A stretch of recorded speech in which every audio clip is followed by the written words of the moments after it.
বিভিন্ন ৰোগৰ পৰা আমি হাত সাৰিব পাৰি যেনেকৈ আমাৰ কৰ্দৈ টেঙা আছে লিভাৰৰ কাৰণে ভাল জণ্ডিছৰ কাৰণে ভাল অমৰাটো এনেকুৱা এটা বস্তু যিসকল মানে হাৰ্টৰ পেচেণ্ট আছে তেওঁলোকেও খাব পাৰে বা ছুগাৰ পেচেণ্ট মানুহেও খাব পাৰে আৰু যেনেকৈ আমাৰ তিহুটো আছে তিহুটো বহুত ঠাণ্ডা গৰমত তেনেকৈ কাটি আমি অলপ মছলা দি পেলাই বনাই দিওঁ আৰু যেনেকৈ হাৰ্টত কফ জমা হৈ যায় হাৰ্টত যদি কফ জমা হৈ যায় আমি এইটো থেকেচাই এইটো আমি ঔটেঙা খাব পাৰি তাৰপৰা বিভিন্ন ৰোগৰ পৰা আমি হাত সাৰিব পাৰি কফ জমা হ'লে বা তাৰপিছত বংকাইটিছ নিচিনা হৈ যায় যদি আমি এইখিনি খাওঁ আমাৰ দেহাটো ভাল থাকিব আনাৰস আছে আজি এইখিনি বস্তু নাই থকা হ'লে মই দেখিছোঁ আৰু এই হ'ল চবতকৈ মানে গুৰুত্বপূৰ্ণ যে আজি যি প্ৰতিজন ঘৰৰ মানুহে কি হৈছে যে বিপিটো হাই হৈ থাকে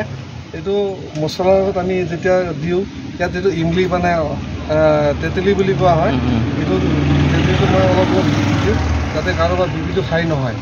মানুহৰ সমাগম কেনেকুৱা ইয়াতে মানুহৰ সমাগমটো হৈয়ে থাকে অনবৰত আজি অতিৰিক্ত অতিমাত্ৰা গৰমৰ কাৰণে মানুহ আহিব পৰা নাই কিন্তু আবেলি সময়ত মানে খুব অতি মানে 2-3জনমান মানুহৰ প্ৰয়োজন হৈ যায় এইটো সময়ত মানে আপুনি এইটো ব্যৱসায় কৰি পেলাই আপুনি ঘৰখন চলাই আছে এতিয়া বৰ্তমান মোৰ 4জন মোৰ পৰিয়ালৰ সদস্য আছে আৰু মই ভাবোঁ এই কেৰালা বাংগালোৰ যোৱাতকৈ আমাৰ ইয়াতো এনেকৈ জীৱিকাৰ ৰাস্তা আছে আমাৰ যিসকল বেকাৰ যিসকল নিবনুৱা আছে তেওঁলোকে চাকৰি মুখ এইবিলাক ভংগ কৰি বাহিৰত যোৱাতকৈ আমাৰ অসমতে এইবিলাক অৰ্জন কৰি টকা পইচা উপাৰ্জন কৰি চলিব পাৰি আৰু যদি কোনোবাই তেনেকৈ দোকান খুলিবলৈ আছে ইচ্ছা প্ৰকাশ কৰিছে মোৰ ওচৰত আহক মই ধুনীয়াকৈ তেওঁ শিকাই দিম আৰু মই যেনেকৈ 2 বছৰ কাল মই ইউটিউব চাই ইউটিউবৰ পৰা মই গোটেইখিনি বস্তু মই শিকিলোঁ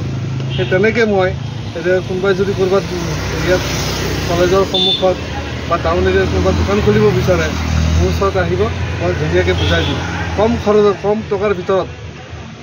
কিমান টকা ইনভেষ্ট কৰিব নালাগে কম টকাৰ ভিতৰতে এই ব্যৱসায়টো কৰিব পাৰি চলিব পাৰি